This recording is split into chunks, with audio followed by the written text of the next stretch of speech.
Oh là là là là, ça se casse la binette à la bourse. Ça s'annonce particulièrement dangereux. Aujourd'hui, j'aimerais réagir à l'actualité financière chaude du moment. Et lorsque je parle d'actualité chaude, je fais pas référence à LVMH, même si je pourrais. Car cette action PEA vient de faire une superbe journée en bourse, notamment en raison d'une news très positive.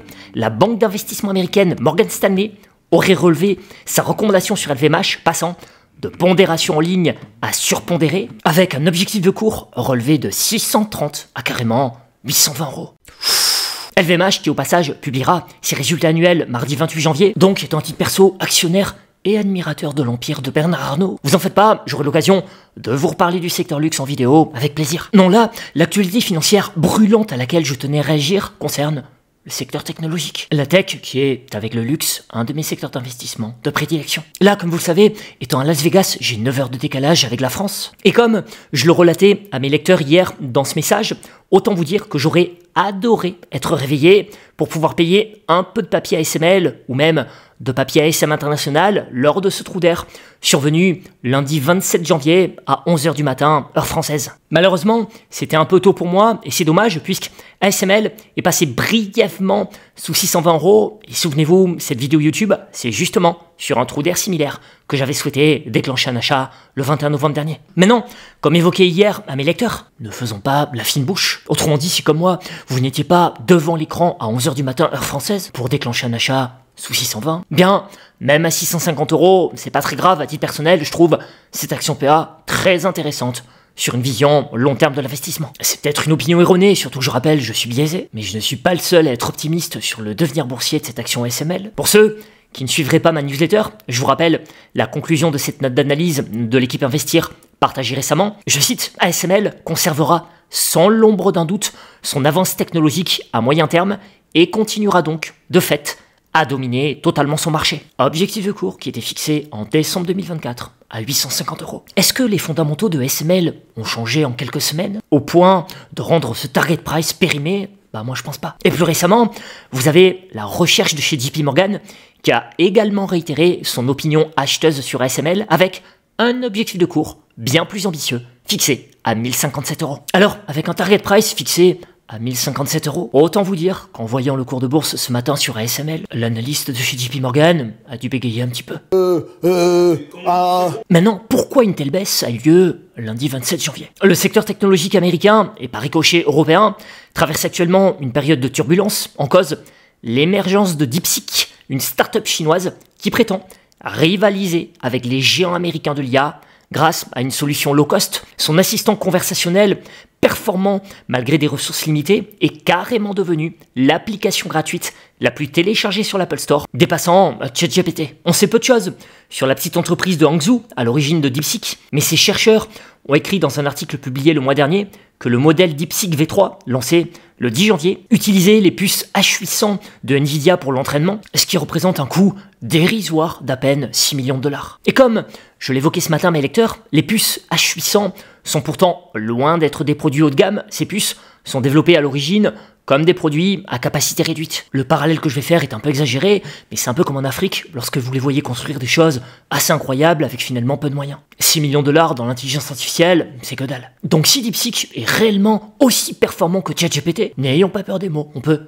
littéralement parler de prouesse technologique. D'ailleurs, Marc Andreessen, l'investisseur en capital risque de la Silicon Valley, a déclaré dans un post sur X dimanche que le modèle R1 de DeepSeek était le moment Sputnik de l'IA, en référence au lancement d'un satellite par l'ancienne Union soviétique qui a marqué le début de la course à l'espace à la fin des années 1950. Je cite ce célèbre investisseur en capital risque, Marc Andreessen. DeepSeek R1 est l'une des percées les plus étonnantes et les plus impressionnantes qu'il m'ait été donné de voir, et en tant que logiciel libre, c'est un don profond au monde. Bref, ce succès chinois en termes de performance technologique soulève donc des gros doutes auprès des financiers et des investisseurs de la tech américaine. Car d'un côté, vous avez une petite start-up chinoise qui vous dit qu'elle est capable de générer de l'IA pour pas cher, et de l'autre, vous avez l'Amérique et les grosses entreprises tech US qui réalisent des énormes investissements Le dernier en date étant le projet Stargate à 500 milliards de dollars. Du coup, vous vous en doutez, le ChatGPT chinois à bas coût remet en question les investissements et les valorisations mirobolantes des géants de la technologie américaine, ce qui se répercute sur la tech européenne comme ASML ou ASM International. Maintenant, c'est ce que je disais à mes lecteurs ce matin, faut pas céder à la panique pour autant. Par exemple, je vois pas en quoi le ChatGPT chinois menacerait le business de l'entreprise ASML. Par ailleurs, certains experts relativisent la menace chinoise DeepSeek. C'est le cas de Dan Ives, célèbre analyste tech de chez Wedbush Securities.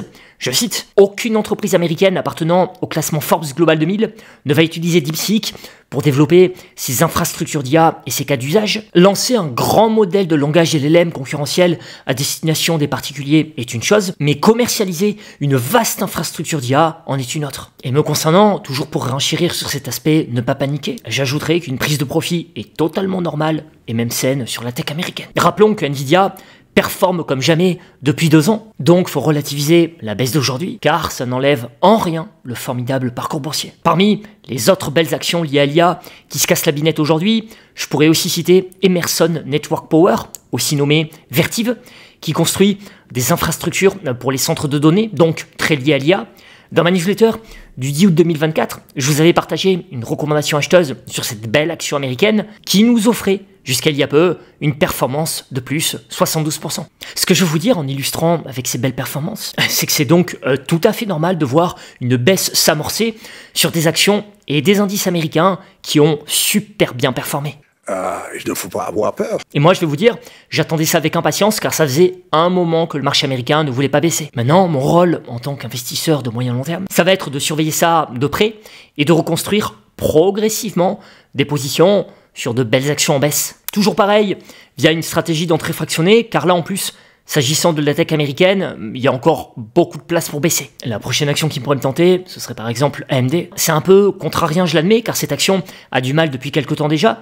Mais après, il y a aussi d'autres actions plus momentum à jouer. Je pourrais citer Oracle, qui a pris cher lundi. Pourtant, le patron d'Oracle, Larry Ellison, est dans les bonnes grâces du nouveau président des États-Unis, Donald Trump. Comme relaté dans cette note d'analyse, cette position privilégiée qu'il entretient avec le président des États-Unis lui permet d'être ainsi au centre du jeu sur plusieurs dossiers chauds, en particulier le vaste projet d'infrastructure consacré à l'intelligence artificielle. Ça, c'est intéressant. Et concernant la partie investissement sur PEA, comme relaté à mes lecteurs, si ASML ou ASM International venaient à chuter encore plus lourdement, à mes risques, je spéculerai à l'achat sur un retour de la dynamique haussière à plus longue échéance sur ces 2 actions PEA. Et si vous vous demandez la différence entre ces 2 actions, ou que vous souhaitez tout simplement en sélectionner qu'une seule sur les 2, surtout que le nominal est assez élevé, je vous invite vivement à consulter mon message du 30 décembre 2024, accessible librement via ma newsletter, promenez en description. Je reviens en long et en large sur les différences entre ASML et ASM International, et pourquoi ces 2 actions sont,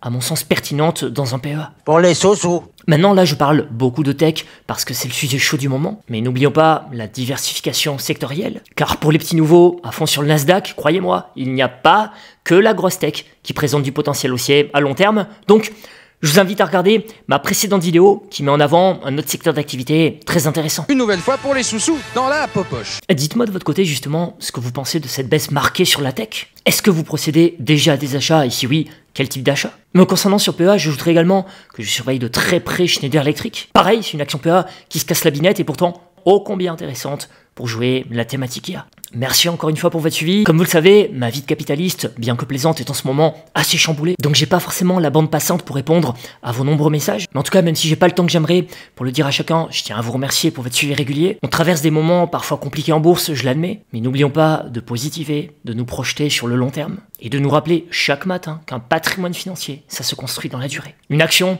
peut très bien baisser fortement à court et moyen terme. On le voit avec LVMH, mais je pourrais en citer d'autres, sans que ça remette en cause sa dynamique haussière de long terme. Donc, faut se focaliser sur les fondamentaux et faire preuve de sang-froid. Car dans ce monde financier, personne ne s'enrichit sans souffrir un peu. Car personne ne sait si une action va monter, descendre, se barrer sur le côté ou tourner en rond. Et les courtiers encore moins que les autres.